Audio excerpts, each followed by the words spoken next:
सपना के पिता एक गरीब किसान थे।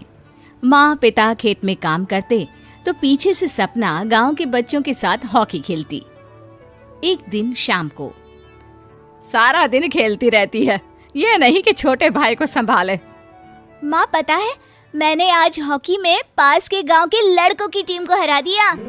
अरे वाह वाह मेरी बेटी, शाबाश, ये ले के रुपया, जा जाकर टॉफी खा ले। सपना खुशी से पिता के गले लग जाती है और बाहर चली जाती है। अरे तुम इसको बिगाड़ रहे हो, मैं ना इसकी शादी ही करा दूंगी। ऐसा कैसे शादी करा देगी? हाँ, अभी तो उम्र खेलने की है। माँ बड़बड़ करती वहां से निकल जाती है। लेकिन शाम को उन लोगों के घर कुछ लोग आते हैं। अरे राम सुखिया, जरा ये तो बतलाओ, सपना के बारे में क्या सोचा है? अरे क्या सोचना है मास्टर जी, पढ़ रही है, जितना पढ़ सकती है पढ़े, फिर शादी करवा देंगे, कोई अच्छा सा गांव का ही लड़का देख लेंगे। अरे तुम तो उसके पिता हो, तुमको कुछ नहीं पता? माँ घबरा जाती है। अरे का मास्टर जी, का पता नहीं, का हो गया? हम तो इनसे पहले ही बोल रहे थे कि लड़की की जात है, संभाल लो। अरे भाभी जी, आप भी ना कभी अच्छा भी सोच लिया करो। अरे सपना क्या खेलती है हॉकी, बड़े से बड़े आदमी भी नहीं जीत पाते हैं उससे। कल गांव में एक टीम आ रही है, लड़कियों की हॉकी खेलने उसे भेज देना, वहां शायद कुछ बात बन जाए। अरे ना मास्टर जी, कोई खेल वेल नहीं करवाना हम लोगों को, वो भी शहर के लोगों के साथ तो बिल्कुल भी ना। शहर के लोगों को ना कोई भरोसा नहीं होता मास्टर जी। अरे कैसी बात कर रही हो सपना की माँ, बुरा आदमी तो हर जगह मिल जाएगा, उसके लिए शहर का और गांव का। हाँ मास्टर जी, हम लोग तैयार हैं, कल आ जाएगी सपना वक्त से। माँ के लाख मना करने पर भी पिता सपना को हॉकी टीम के लिए भेज देते हैं। शाम को सपना वापस आती है, लेकिन लट के मुंह से। और क्या हो गया, मार खाई हो का? कौन मारेगा हमें? कोई मार वार खाकर नहीं आए। अरे फिर शकल पर 12 क्यों बजे है, बताओगी? देखो माँ, आप समझोगी नहीं, बताकर फायदा क्या है?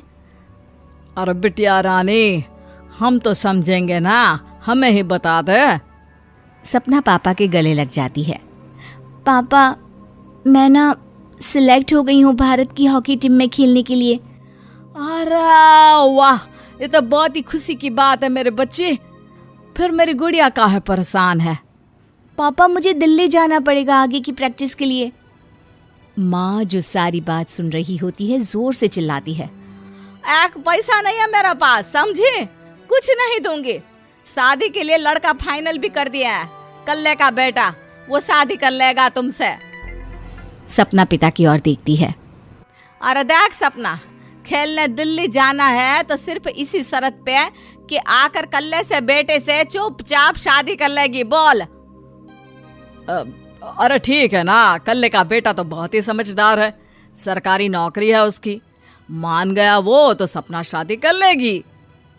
सपना भी धीरू, जो कि कल्ले का बेटा था, उसे जानती थी। वो मन ही मन सोचती है कि शादी तो वैसे भी होनी है, लेकिन माँ की ये शर्त मान गई तो जीवन जीने का एक मौका तो जरूर मिलेगा। हाँ, मुझे मंजूर है। हाँ, तो कल मैं उन लोगों को बुला लूं? पिता और सपना दोनों एक दूसरे को देखते हैं। अब माँ ठीक है ना, बुलाने की क्या जरूरत है, वो लोग पसंद कर रहे हैं ना मुझे, वही ठीक है। बस आप तो मेरा दिल्ली का बैग पैक कर दो। सपना दिल्ली जाती है, दिल्ली टीम के लिए खेलने के लिए। सपना खूब अच्छा खेलती है और गोल्ड मेडल जीत कर आती है। जब वो गांव आती है तो उसका जोरदार स्वागत होता है। हर कोई सपना सपना चिल्ला रहा होता है। और सपना के पापा, तुम्हारी बेटी ने तो गांव का नाम रोशन कर दिया है। गांव की तरफ से तुम लोगों को गांव में पक्का मकान और सपना को परिषद में पक्की नौकरी देने के लिए हम तैयार हैं। अरे वाह वाह, पक्का मकान, ये तो बहुत अच्छी बात है, लेकिन सपना की नौकरी नहीं चाहिए हमें। हाँ, कैसी बात कर रही हो सपना की माँ? लड़की की नौकरी रहेगी तो अपने पैरों पर खड़ी रहेगी, किसी के आगे झुकने की जरूरत ना पड़ेगी। अरे चुप रहो, हम तो नौकरी ना करते हैं, पर मजाल है कि किसी के आगे झुके हो। ना, हमारी बेटी नौकरी नहीं करेगी। पिता लाख समझाते हैं लेकिन माँ नहीं मानती। और फिर वो दिन भी आ जाता है जब सपना को अपने कहे अनुसार लड़के से शादी भी करनी पड़ती है। ससुराल में।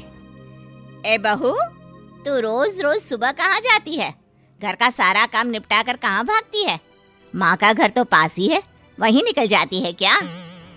नहीं माँ जी, मैं हॉकी खेलने जाती हूँ, मुझे खेलना पसंद है। खेलना पसंद है? अरे कैसी बात कर रही है बहू, शादी के बाद तो कोई लड़की खेलती फैलती नहीं है, वो घर का काम काज देखती है।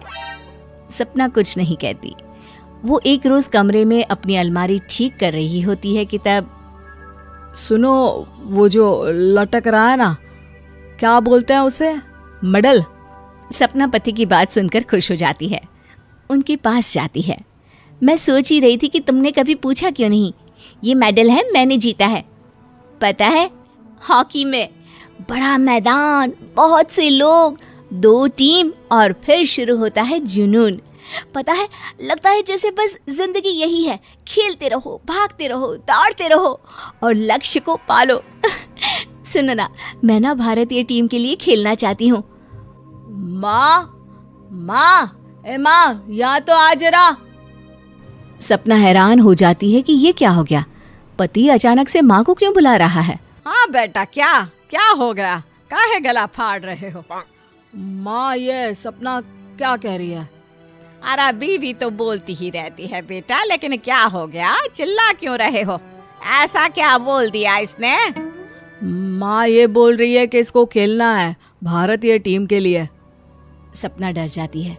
नहीं माँ जी, मैंने कहा कि मैं चाहती हूँ कि वो मैं बोला था ना, शादी के बाद कोई खेलता नहीं, घर का काम काज देखता है, लेकिन फिर भी।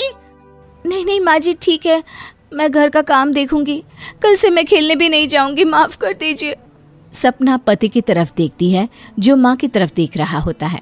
उसे गुस्सा तो आता है, लेकिन करती भी तो क्या, सास के सामने कैसे पति की क्लास लगाती। अरे बेटा, अब क्यों घूरे जा रहे हो बहू को?